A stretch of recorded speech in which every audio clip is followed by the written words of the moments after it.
Magandang araw po sa inyong lahat. Narito kayo sa The Mga Has Interviews. Aba, nagpalitan ng pwesto sa Senado. Ano kaya itong musical chairs na to? May implikasyon ba sa eleksyon next year, party politics, at sa legislative agenda ng Senado? Kasama po natin ang isang pantas, professor at chairperson ng Department of Political Science ng University of the Philippines, Diliman, Professor Dr. Aris Arugay. Magandang araw, sir.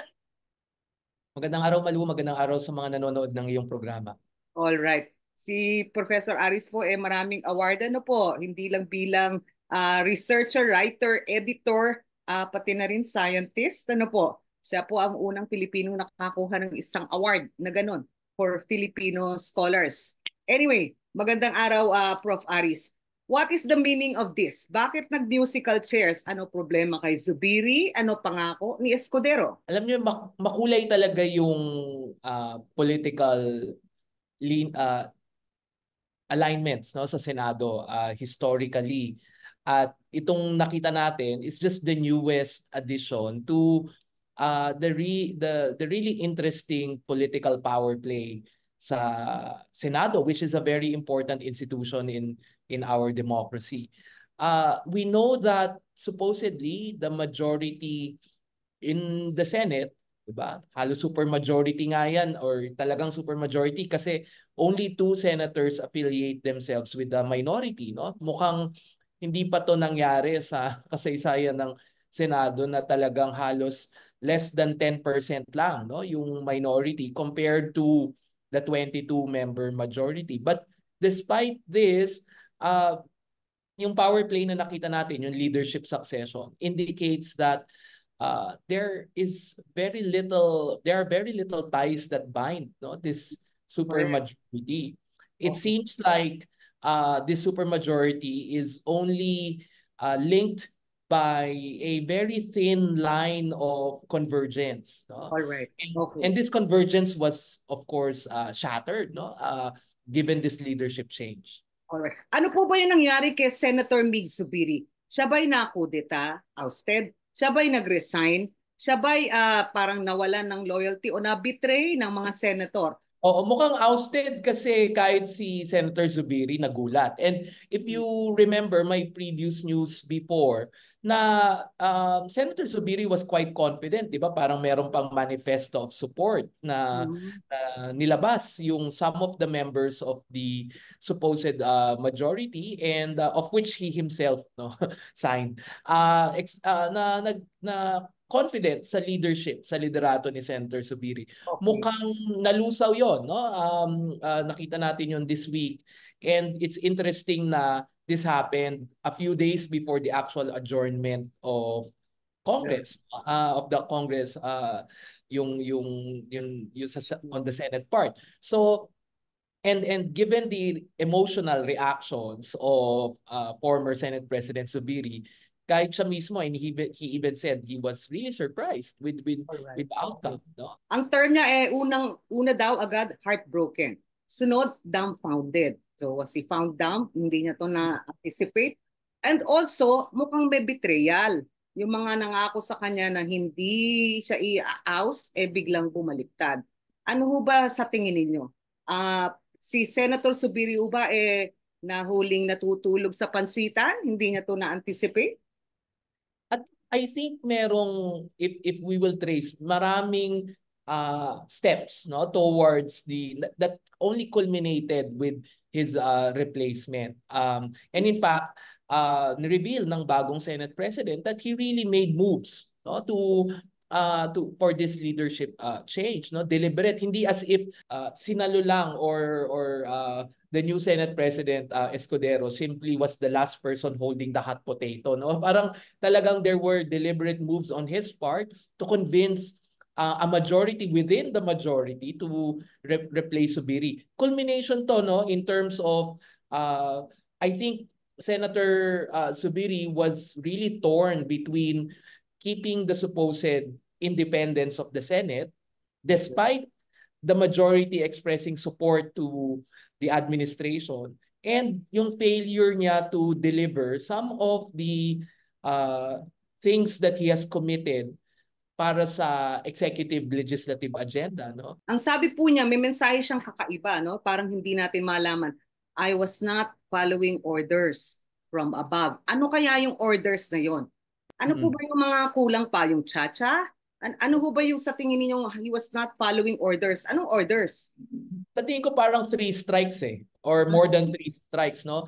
And this is why yung timing ng pagkakatanggal sa kanya is quite interesting because normally kung may leadership changes, sa simula yan ng bagong kongreso which will Correct. be after SONA in July. Pero ito parang hindi na hinintay, no? Correct. And hindi man lang binigyan sana ng konting leeway, no, si Senator Zubiri to even finish yung Congress, no, or at least yung session. Three strikes yung nakikita ko.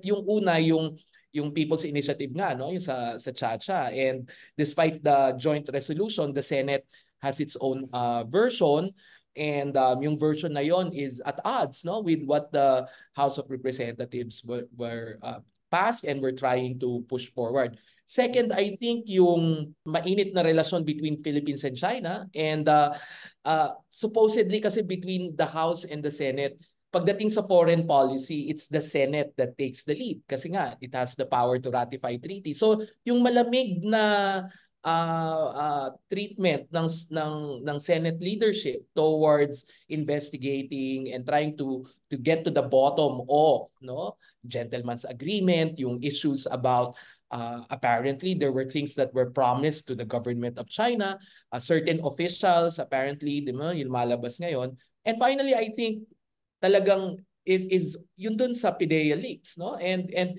this is a hearing that is ongoing, no? And kaya siguro sinabing not following instructions because may gusto yung executive branch malamang at na malamang hindi tumugma dun sa mga naging desisyon ng Senate leadership. Okay. Ngayon, kasama po ba dyan kaya yung International Criminal Court? Kasi mukhang parang patuloy pa rin ano po, yung apila ng ilang senador, katulad ni Senator Risa Ontiveros, na imbestigahan, payagan na parang mag-imbestiga sa extrajudicial killings. Malukitang-kita yung dilemma, no, ni Senator Zubiri kasi on the one hand, uh, uh, supposedly he committed that this majority, super majority, will support, no, the legislative agenda, and therefore pati yung Malacanang and the Marcos Jr. administration, but at the same time, 'di ba, ang sabi nga nila sa Senado, 24 republic. So and the independence of the Senate is something that supposedly is the major job of the Senate President to protect and defend it. Kaya para siya talagang na-trap sa and something has to give, no, whether to toe the line of Malacanang and to give it support and to protect it, no, protect the presidency and the leadership, and also to ensure that the interest of the Senate will not be compromised.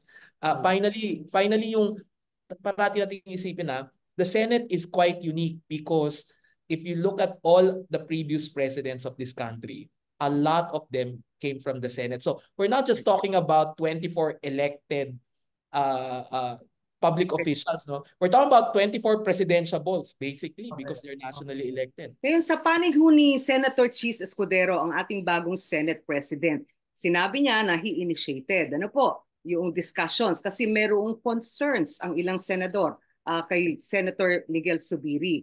At the same time, in a week's time, nakakuha siya ng 13 hanggang sa naging 15 yung pumirma para siya ang maging Senate President. All at once, meron silang dinner sa Malacanang kahapon. Kasama si si Speaker Martin Romualdez daw at saka si President BBM at First Lady Lisa Araneta Marcos. Ano ibig sabihin nito kay Senator Chis? What kind of a Senate President will he be? Para bang walang independence? Ang sabi naman sa balita, this dinner was pre-scheduled, no? So therefore, it's not as if na sige, mag-wine and dine tayo after being able to recalibrate the Senate towards supposedly now that it will become more compliant, let's say, no, on the executive or in Malacanang. But balik ako doon sa point ko, no, to assume that the Senate will completely just copy paste, no, what Malacanang is doing, or perhaps the House of Representatives, is really an assumption more than something that we can expect. Kasi sabi ko nga, these senators are nationally elected. They feel that they have a mandate to, and this mandate is not simply to follow, no, to siguro to comply, or to toe the line if it concurs with their interest, both individual and collective, but yung ability nila to be autonomous. Sa tingin ko, kahit nung ilagay mong Senate President, hindi mawawala yun eh. Yung assertion of independence kung kakailanganin. Yun, sabi naman ni Senator Cheese, in fairness, ayaw pa rin niya ng charter change. At yung mga polisiya daw na parang magkakasundo sila, okay lang yon. Pero sa totoo lang, yung supermajority na yon, hati-hati din.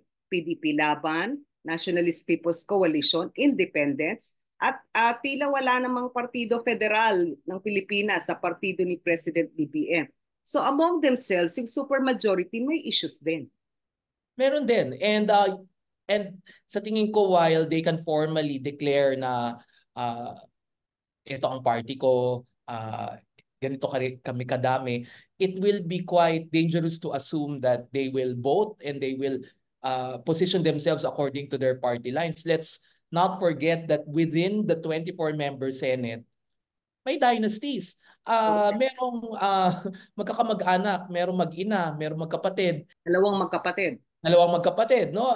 Merong mga related, and therefore some blood is thicker than party lines. So kailangan din tignan, i-analyze that the positioning of the senators has less to do with party affiliations perhaps, and more to do with dynastic connections and definitely political ambitions. Parang ito yata ay one step closer. May pangitain ba dito na sa May 2028?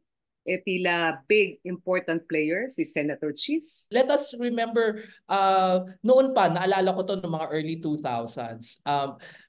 Noon, mas bata, di ba, part pa siya nung, ano nga tawag doon, Spice Boys ba yun? Or this group of Bright Boys, Spice Boys na naging Bright Boys. And kasama niya, in fact, no, si Senator Zubiri doon sa grupo na yun. No?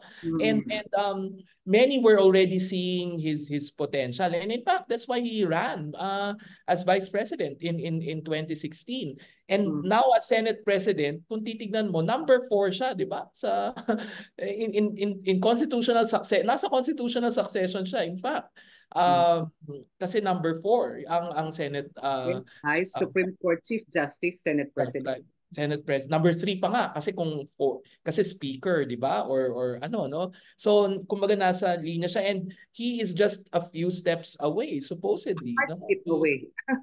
Exactly. So hindi natin pwedeng tanggalin 'yon, and we know that the trajectory of Senator Escudero's career seems to be ang direksyon eventually tumakbo siyang Vice President. I mean, ano ba naman, don't tell me na hanggang doon yung ambition mo, no? I mean, and you don't need a PhD in political science to figure that out. All right. Okay. Ngayon si Senator Nancy Binay, merong balita the other day na sabi niya may ilang senador na bumaliktad. Nangako ng suporta for Senator Zubiri, and then sa huli parang napunta kay Senator Escudero. Kasama na yata dito si Senator Bato de la Rosa na medyo umiyak po sa Senado. Ano po tingin niyo itong betrayal episode sa Senado? Wala bang loyalty ang ating mga senador liban doon sa sinabi niyong party family ties? In mature democracies, all of this should be behind the scenes. Hindi na dapat binabalandra ito, because it really tells you and gives you an idea of how politicians behave, no? And we've seen this ni walang filters, wala lahat, no? Raw and unpolished, and unfortunately it really reveals the very flimsy and contingent, no, loyalties, contingent positioning of our supposedly of our senators, no, who while all of this political drama is happening, ang daming kailangan issues at ang daming Okay. kailangang panukalang batas na sana dapat tutukan din ng pansin naman. May sinabi si Senator Zubiri na mahalaga. No? Una, in politics, there are no permanent friends, only permanent interests. At pangalawa, sabi niya, the Senate is the last bastion of democracy. Ano sa tingin ninyo? Yung una ay totoo, yung pangalawa threatened na baka hindi na maging totoo? Actually, sa pag-aaral kung titignan natin ang Philippine legislative politics, yung Senado talaga has historically stood its ground, no? Despite opposing presidential positions on issues. Remember, this is the Senate is the one who voted against the US bases, even if back then President Corazon Aquino has asked them and even lobbied for the bases treaty to be renegotiated, no, and bigyan pa ng bagong lease, no. This is a Senate that refused to give a budget to President Arroyo when she was president, no, and this is a Senate that has put a stop on some of the laws and the bills that were passed by the House to ensure supposedly, no, democratic principles and democratic norms. So may part ng ganun yung Senado, no? And this is why I think na maintain yung that it has to be nationally elected, no? That this is a smaller number of people compared to the House, and supposedly talaga ang kasaysayan, hindi lang kailangan isa lang yung chamber ng Congress mo. There needs to be a buffer, kasi kung hindi, kung ano yung kapritsyo nung isang legislative institution, yun na yun, no? And we have seen this in history. Noong 2019, no opposition senator candidate was elected, no? For the first time in the Senate's history. And sabi ko nga, there were only 2 who declared themselves as part of the minority. So perhaps hindi lang ito yung indikasyon that the Senate might be losing its ability to be a fiscalizer of the government, to be a bulwark for democracy. At ang esensya kasi ng Philippine democracy natin, divided government, because divided government means no one has the monopoly of power, and divided government is supposed to be a more accountable government. At meron pa hong naganap din na dapat maalala, no? 2 impeachment trial. Una, laban kay dating Pangulong Joseph Estrada at kay dating Chief Justice Corona. Ano po? At pinasa din po yung batas ng RA 6713, Code of Conduct and Ethical Standards for Public Officials and Employees, nang nasirang si Senator Rene Saguisag. So, marami hong nagawa yung Senado, tama kayo doon. Pero sa composition ngayon ng Senado, parang tila yung iba may pagdududa. Sabi nyo nga, 2 pares na magkapatid. Isang pares na nanay at anak. At mukhang baka uulit na naman yan sa susunod na serye ng eleksyon. Ano po? Kasi puro mga comeback kids yung mga nananalo. So, nag-iba ho ba yung quality, yung mix ng Senate natin sa sinasabing mga August chamber ng ating brightest and most principled and most responsive and responsible leaders? Iba na yata ang Senado. Tingnan lang natin, no, if you will look at the composition of the Senate, sabihin na natin post-martial law, no, nung 88, yung unang eleksyon and the first time we elected senators, ikumpara mo dun sa composition ng Senado ngayon. No? Not to offend the present composition of the Senate, malaki yung difference in terms of qualifications, credentials, no? And hindi ko sinasabi na lahat, no? What we're saying is nag-iba talaga yung naging batayan, no, nung tingin ko mga botante sa pagpili, at naging iba na rin yung iba, kasi yung sinabi nahalal naman kami, anong magagawa namin kung hinahalal kami ng Pilipino. Pero ang napansin namin over time, yung supposedly qualified to assume the roles of the Senate, of a senator, they are not, they themselves don't agree to run for office kasi nakikita naman nila popularity contest naman. Kailangan you have to have the right surname to run, and you have to have an electoral war chest, no? And because of that, yung nananalo at yung ino-offer nila yung sarili nila, nagiging limited those who are well-born and well-to-do. Okay. So yung mga may pera, mayroong popularity, at mayroon ding political connections. Ano po? Yun yung sinasabi ninyo. Ano yung papel ngayon ng dalawang pirasong opposition senators natin? Yung minority, Senator Coco Pimentel at Senator Risa Ontiveros. Did they gain or did they lose ground dito sa parang musical chairs na naganap? Oh, may narinig tayong mga balita that some are mulling, some are exploring possibly joining the minority, while hindi formally na ako, sige, kahit yung sa minority na ako, but what we might see in the coming months and in the new session, no, by after SONA this year, is that some of perhaps, no, the minority within the supermajority, no, hindi yung minority ng Senado, yung pito na some of them might even be more relatively independent, no, but ang sinasabi ng iilan sa kanila ngayon, yung pito, no, yung Magic Seven na sinasabi, is that they will approach this issue by issue. So we might see Senator Subiri might have different positionings now because he doesn't need to follow instructions anymore, and he might have to find his own voice on issues, no? Okay, ngayon, ang isa hong naging impact at once, syempre yung palitan ng chairmanship ng mga komite. So, ibig sabihin nito, yung mga dating panig kay Subiri, nawala ng pwesto. At nagkaroon ng bagong pwesto ngayon yung bumoto kay Senator Chis Escudero. Ano ho yung scam ninyo? Qualified, competent, o talagang may karanasan ba sa kanilang bagong chairmanship, yung bagong pasok na team?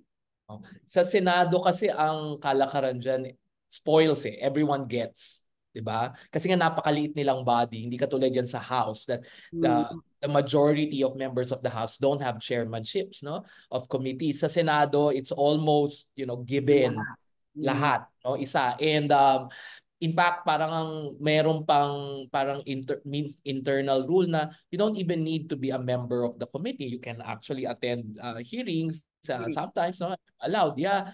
And in terms of chairmanship, I think sa tingin ko ano na lang yan while my power, of course, yung committee chair, but this is something that must be mutually agreed upon by the members of the supermajority, and of course with the approval of the Senate President, no? At dahil naman naka-recess, so parang in effect, baliwala, ano po, unless mag-continue ng mga hearings, yung mga komite. Right, definitely. Kaya nga yung timing medyo interesting kasi pwede naman itong masettle sana, no? Kaya lang parang ang pinapalabas hindi na makapaghintay, no? Kung kailangan nang baguhin yung liderato, now na. Oo, now na, no? And it really tells you na may nauubusan ng pasensya, no, with the current with the previous leadership, no, and it's quite interesting. Kailangan din bantayan ano yung gagawin nitong bagong block within the supermajority.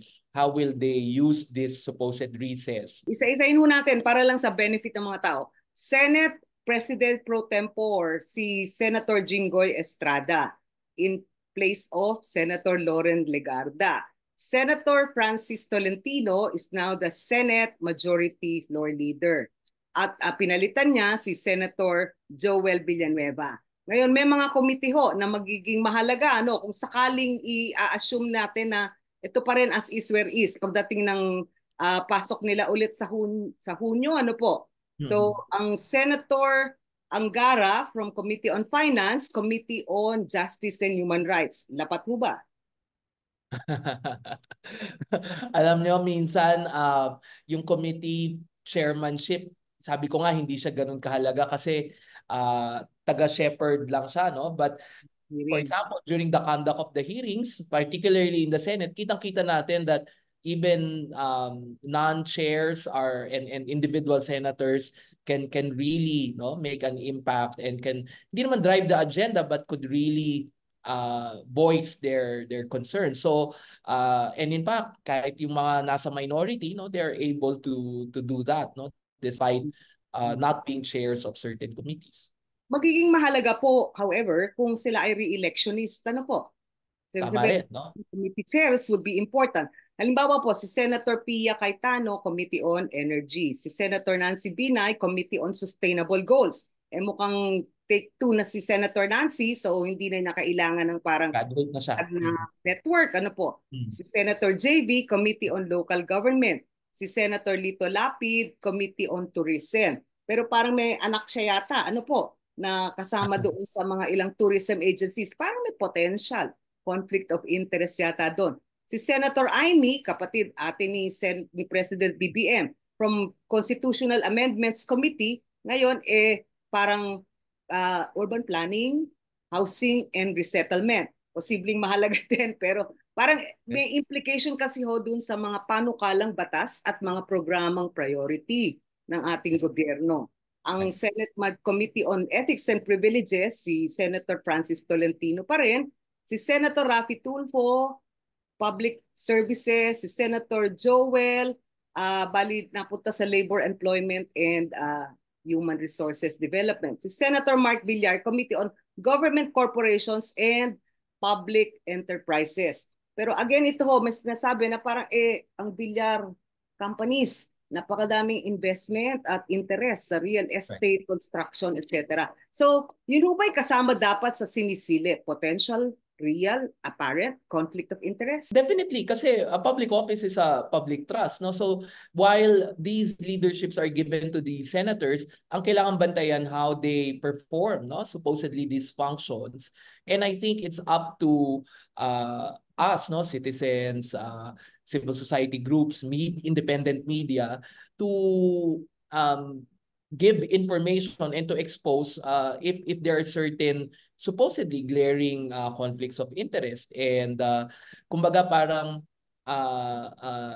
may demokrasya pa rin tayo, and it's not as if hindi tayo pinipigilan tayo to do those things. But I think for some of these senators, especially those who are up for re-election and those who are also thinking about 2028, hindi lang 2025 kasi syempre advance mag-isip yung iba. We must always analyze how they perform and their behavior towards that goal. Kasi nga sabi ko nga, kung senador ka, isang step na lang kasi nationally elected ka rin eh. Diba? Isang step ka na lang to a higher national office. Okay, parang independent kingdoms. Ano po? I-assume natin na as is where is ito. Pagpasok ng third regular session ng Kongreso. Ano yung mangyayari sa legislative agenda at priorities ng Pangulo? Kasi naglista siya ng halos 2 dosena nung nakaraang State of the Nation address. Tila mabagal ang usad sa Senado. Pero sa House, parang fast break at nagkapasa-pasa na ng mga batas. Yun yung kasaysayan ng dalawang chambers of Congress natin, So if you would look at even before, tignan niyo po yung mga post-martial law presidencies. Parating gano'n, yung House mabilis, And talagang yes, Mr. President. Parang ganun parati yung nagiging naging historical role. And the Senate has always been the more conservative na teka muna, baka kailangan pag-aralan pa. And given the co-equal nature of the two, kaya hindi napapasang batas because even if the House has passed its version, yung Senate hindi pa, o kaya pag pinasa naman ng Senado, i-reconcile pa through the Bicameral Conference Committee na marami din focus-focus na nangyayari dyan.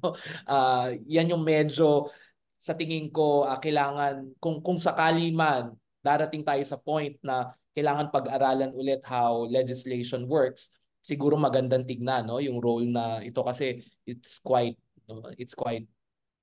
minsan may nangyayari sa BCC na parang gulat na lang tayo pagdating ng totoong batas teka parang ang layo.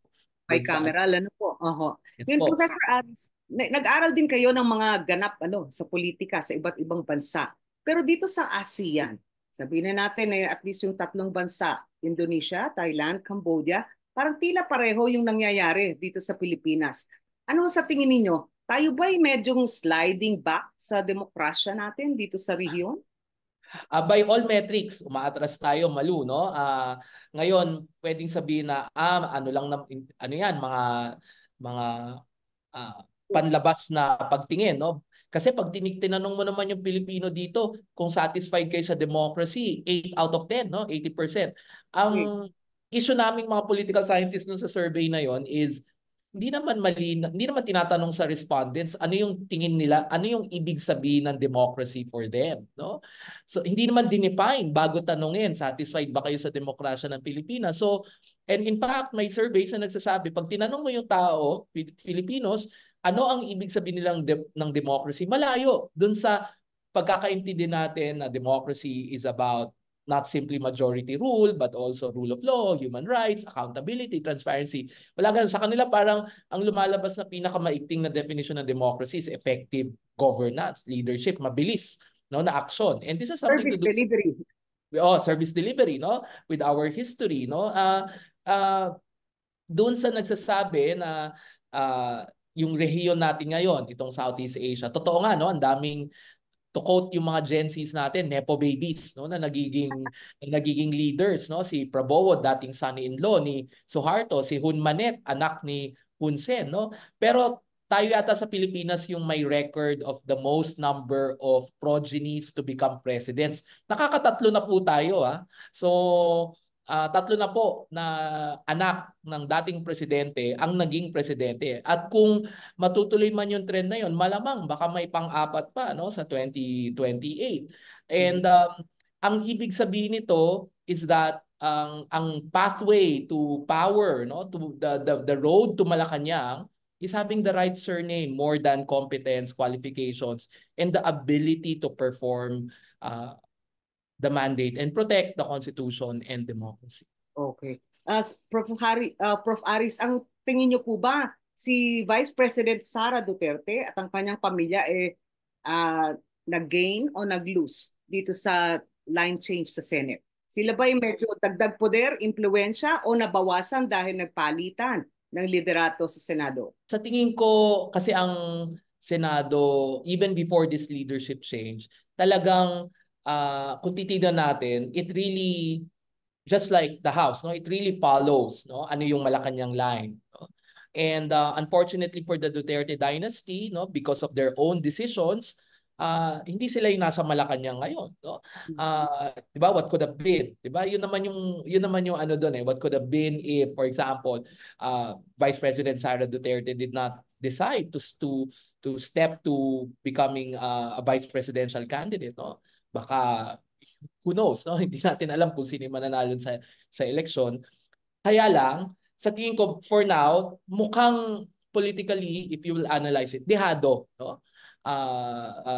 Even if you have Senators Bongo, Senators De La Rosa, no? May mga dating PDP laban din, Senator Francis Tolentino, for example. Ang totoong, sa tingin ko, ano lang to this is just a prelude. Kasi ang totoong magiging recalibration ng power blocks and their supposed dynastic loyalties, no, House Marcos ba, House Duterte ba, or others, is the 2025 elections, no. Okay. So dun natin makikita yung pagkatapos ng 2025 elections, dun natin makikita yung power, yung dispensation at yung power allocation between, supposedly, kasi si Senator Zubiri na nagsabi na this marks the end of the alliance. Siya mismo, sinabi niya yun in one interview. So, what happens to the Senate now and the elections in 2025 portends the power disparities and the power alignments of these two dynasties that are ruling the country right. At dapat po natin banggitin ang bailiwick ni Senator Zubiri sa Bukidnon, sa Mindanao. Ano po? At samantala, si Senator Chis Escudero Sorsogon, Luzon. So ang sinasabi nila, ang parang real tilt factor sa pagkapanalo ni President Rodrigo Duterte sa malakas na performance sa eleksyon ni Vice President Sara Duterte, ang boto sa Mindanao. Ito ho kaya ay maging concern ng kung ano man yung maging alignment later on ng BBM anointed na kandidato. Totoo yun. In fact, sa pag-aaral ng mga political scientists sa bansa natin, when they analyze the 2022 elections, ang pinaka-clear talaga at pinaka-solid na basehan ng voting choice, geography. So, yung sinasabi natin mga baluartes, no? North, South. Kaya nga nung nagkaroon ng uniteam, tapos yung boxing. Kasi yung two solid blocks na merong command vote in a huge part of the country na pagsama, no? But sabi nga sa politika, sabi natin kanina, walang permanenteng kaibigan at kaalyado, interes lamang, at makikita natin whether yung interes ng dalawang bloke na to pareho pa rin, at kung magkaiba na, then we might see a North versus South command vote in the coming elections. Alright. Ngayon sa mga partido po, ang Partido Federal ng Pilipinas ni President BBM actually kakarampot ang mga miyembro. Although of course, he now heads the parang majority coalition in both the Senate and the House of Representatives. Pero yung kanyang grupo parang medyo kakaunti pa lang. Walang masyado pang elected officials silang miyembro. Ang Nationalist People's Coalition nagpartner sa kanila, ang Nationalista Party ng mga bilyar nagpartner sa kanila. Pero ano ho yung epekto nitong realignment sa Senate at sa 2025 is dapat silipin natin. Sa PDP laban ni Pangulong Duterte, PDP laban ni Senator Coco Pimentel at ng Liberal Party. Sabi ko nga, kung titingnan mo yung kasaysayan ng politika sa atin, yung parties at party labels parang damit na hinuhubad, sinusuot ulit, hinuhubad, sinusuot ulit, ibang damit naman ngayon. And kaya nga hirap na hirap kami minsan mag-aral ng legislative politics kasi may nakikita kami politiko, ang party affiliation niya more than one. So, for example, Lakas/NPC/LP. And for example, President Arroyo, when she was president, she was a member of 6 political parties, no? So, ang hirap nun kasi dito lang ako sa ibang bansa wala pong ganun eh. Kasi isang partido ka lang, and if you switch parties, in some countries you even lose your position kasi hindi ka naman hinalal ng tao dahil sa iyo eh. Pero dahil ikaw ay miyembro ng partido, the party looms larger than the individual personality. Sa atin, baliktad, no? Ang nagbibigay ng agency sa partido, yung mga personalidad. So, para lang talaga siyang window dressing. And I think magandang tignan yung party affiliations, but that should not limit us in really analyzing the lines that and the ties that bind our politicians. So, malamang sa 2025 elections may coalition of parties, pero malamang they'll come up with a term, no? Coalition for something, no? Maybe team 2. Parang gano'n, oo. New and improve, parang gano'n, no? Parang sabon lang ho, ano. Anyway, so Professor Aris, ano yung inyong nakikitang scenarios? Halimbawa, yung dalawang pirasong minority ngayon sumanib, yung 7 bumoto kay Senator Mig Zubiri, magiging 9. Tenuous, ano po, kung paano makakakuha ng majority vote, kung sakali na may mga ilan din pa silang kaibigan na nasa kabila sa panig ni Senator Jesus Escudero. Ano ang fiscalizing na nakikita ninyong role ng minority o ng expanded minority? Sa tingin ko, ang magiging epekto niyan, baka magkaroon tayo ng mas maraming debate, no, sa Senado. Baka mas maraming magre-raise ng hands at sinasabing, teka, meron akong issues sa ano. At baka mabawasan yung Committee on Silence, yung parang yes na lang ng yes, no?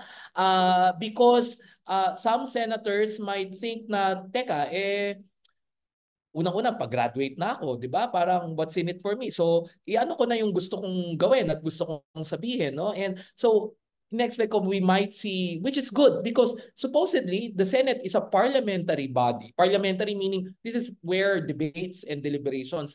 Hindi nga natin nakikita yun eh. For the past few years, unfortunately, we are not seeing the marketplace of ideas that we used to see in Senate deliberations, no? Kaya sa tingin ko, yun yung hopefully, no? Medyo optimistic tong prediction na to na magkakaroon ng mas marami because some senators might think that, teka, mukhang dahil hindi ko naman na kailangan mag-follow ng instructions, wala naman akong kailangan ng ano yung linya, baka dapat sabihin ko na yung gusto kong sabihin at hindi ko na kailangang manahimik kasi ayokong mapahiya, ayokong may masabi at makriticize man yung government in power or yung majority. Sa tingin ko yung second effect naman niya, no, itong ano na to is that hindi lalo sa tingin ko magiging sa tingin ko mas magiging difficult sa Senate to deliver kasi nga mas lumaki yung espasyo for plural views, for different views, no? And kung sisingilin natin, for example, si Senator Escudero, malinaw yung posisyon niya, for example, against Chacha, no? So kung sakaling magpalit siya ng isip, medyo kailangan siguro magpaliwanag, no? At kung magbabago ng isip si Senate President at ibang mga Senate leaders on their previous policy positions, I think it's incumbent on us, meaning ordinary citizens, to demand explanations at the very least, no? Bakit nagbago ng ihip ng hangin, no? Ano po ba naging basehan ng posisyon nyo? Prinsipyo po ba o ibang criteria? Alright. Pero sa inyong silip as Professor Aris, saan ba nagkulang yung Committee of Silence na sana ay nagpahayag? Anong mga issue ang dapat ngayon ay magsalita ang ating mga senador at mag-fiscalize o suriin ang mga panukala ng executive branch? Sa tingin ko marami, I mean, for example, this is a Senate that allowed Maharlika, no? This is a Senate that has agreed to even contemplate on charter change, no? Sinabi na nga ng position, kinote nga na yung position paper ng aming departamento, no? Even it was being used or sa tingin namin misused, no? Na ang sinabi namin doon, if the context is correct to change the charter, ito yung mga sigurong dapat tignan. Parang nagamit ng ibang senador or ng ilang senador na tignan mo pro-chacha yung UP Department of Political Science. Qualify, kailangan may konteksto po doon kasi sa tingin din namin hindi naman perpekto yung konstitusyon, no? Certain other issues and na sa tingin ko the Senate could have acted more as a fiscalizer. And I think ito yung dilemma, no, nung that occasioned the leadership change. Kaya nga yung dilemma na yon, maaaring nandyan pa rin siya with this new majority within the supermajority.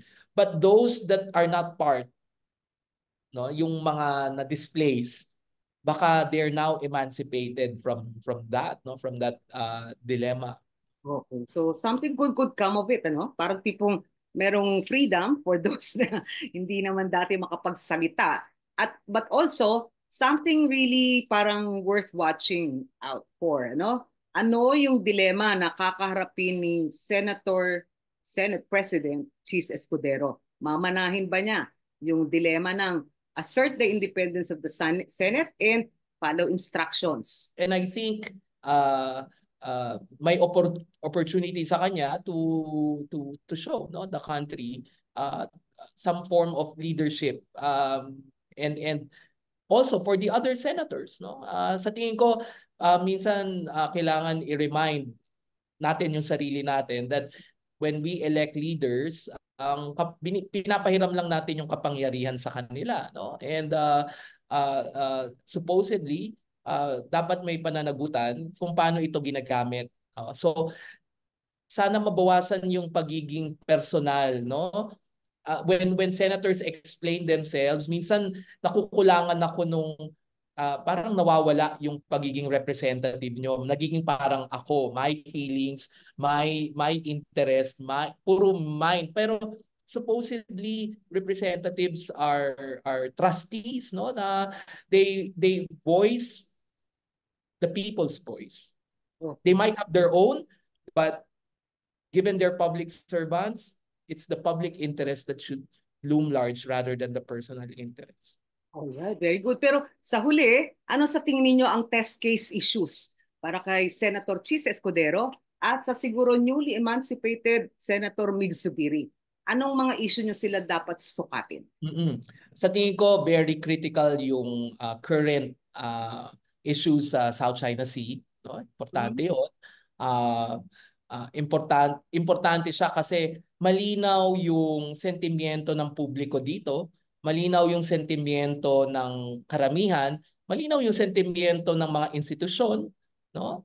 At hindi ko alam kung anong sentimiento yung nire-reflect nung ibang mga senador, kaninong interes, no? Yung pinoprotektahan nila. So, unang-una yung foreign policy natin, no? Okay. Uh, Very important. Second, of course, yung fate nung Chacha kasi let's say natutulog lang siya ngayon, no? Pero I do not see that this will die a natural death just like previous charter change attempts kasi nga ang tingin namin ito yung pinaka-seryoso, no?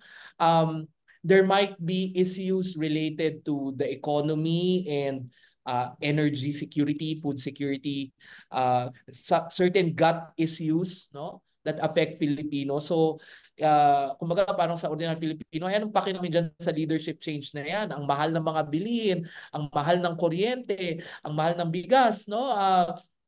Maglalaninya, magkakaroon ng maraming bagyo. So how does the Senate respond under the new leadership to some of the gut issues faced by and economic hardship faced by ordinary Filipinos, no? And sa tingin ko may mga ibang batas that's supposed to increase government accountability, no? And transparency na kailangan din nilang pagtuunan ng pansin. FOI, ano po? At yung anti-dynasty law. Tama. Ay, ang tagal na po niyan. Mukhang puro scene na lang eh. Scene, no? Sa tingin ko napaka-importante. Kaya nga, minsan ang challenge na sinasabi ko sa class ko, siguro magiging open yung mga tao sa charter change kung magpasa muna sila na anti-dynasty law. Correct. Saka tayo mag-usap kung babaguhin talaga natin yung constitution natin. Yun hubang budget, yung General Appropriations Act na tila dumami ang mga nakalakip na mga ayuda programs at yung pagbiyahe ng ating Pangulo at iba pang mga opisyal. Dapat hubang silipin din yun? Kasi lalo na't pababa, ano ho, ang collection ng revenues o non-revenue Mm-mm. resources natin. Tama po yun. I think medyo mabait yung mga kababayan natin that allow such uh, leeway, no, financially, na parang oh sige, okay lang maglaan ng pondo diyan, maglaan ng pondo dito. Pero kumbaga kung tatanungin mo, wala naman tayong money bearing trees, no? Saan mo kukunin 'yan? Mm-hmm. Hindi tulad sa ibang bansa, tinatanong, o sige, gusto nating gastusan to, gastusan yan, pero saan kukunin yung pera? Kasi po, yung mga kababayan natin, kahit ano pong mangyari, mukhang sa atin at sa atin kukunin yan eh. No? So, opo, through taxes, through everything, no? Hindi yan pwedeng may pagkuwanan ng iba. So I think yung prudence sa fiscal spending, and which supposedly historically the Senate has done, medyo hindi nabibigyan at natutuunan ng pansin sa kasalukuyan. Sa panghuli, Professor Aris, kayo ba'y napapagod na, natutuwa o nagigitla sa mga recent na nangyayari sa politika natin? Sabi ko nga pa nagtuturo ako ng Philippine politics, it remains a spectator sport. While we want sana, no, Philippine politics to be really people oriented, yung people dinedefine natin, it continues to be an elite affair. It continues to be a game of musical chairs. Ngunit may sa tingin ko nakakapagod, no, for us, pero parating may pag-asa. Kasi kung wala pong pag-asa, marahil katulad na rin po ako ng napakaraming Pilipino who voted with their feet, no? And some Filipinos really chose to stay in their country. They love their country. The youth has so much potential as an agent of political change. Kaya importante po siguro kahit maaga pa na i-remind natin ang mga sarili natin bilang ordinaryong Pilipino at citizens na may power tayo to change politics. Itong parating na mga eleksyon, kaya napaka-importante po na bumoto kasi magparehistro at makilahok sa mga prosesong politikal. Kasi po, the more that we are apathetic at wala tayong pake, kanya naman yan parate. In fact, mas lalo natin ine-empower yung marahil hindi natin gustong i-empower. So Professor Aris, maraming salamat po at bantayan po natin pagbalik nitong Senado under Senate President Chis Escudero kung ano yung magiging ganap at ano yung magiging options ni Senator Mig Zubiri. Maraming salamat po.